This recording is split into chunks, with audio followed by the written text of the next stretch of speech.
Bonjour. Donc aujourd'hui, je vais vous raconter une anecdote, c'est l'anecdote de Marius.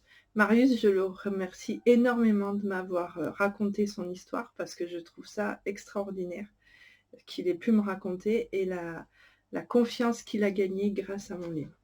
Donc Marius était en troisième, il avait des soucis, c'était assez compliqué à l'école, il avait des soucis, donc il a commencé à prendre des cours un petit peu avec moi, et puis après il y a eu les vacances, et ils partaient en voyage, ils avaient 12 heures d'avion.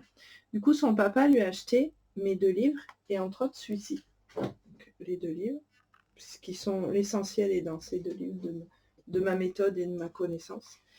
Et donc ici, pendant les 12 heures d'avion, il s'est appliqué à faire à la page 110, 111 et 112 et 113 les équations du premier degré, comment on peut les résoudre. Donc c'est expliqué avec un jeu, on fait sauter les barrières au nombre. Donc il y a l'explication qui est très cartésienne avant, qui est très liée à pourquoi on fait ça, et puis après c'est un jeu. Comme ça c'est beaucoup plus simple pour les enfants, il y a moins de soucis.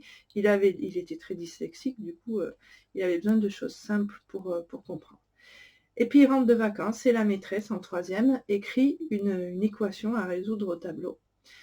Et elle dit, qui veut le faire? Et Marius, il lève le doigt et dit, moi. Et là, voilà, la réaction de la prof de maths. Toi, Marius? Et elle éclate de rire. Je trouve ça lamentable. Tant pis pour elle.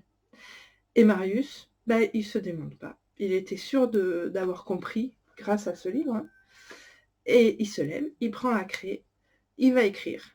Il fait l'équation, il résout l'équation. Et il pose la craie devant la prof. Et il retourne à sa place.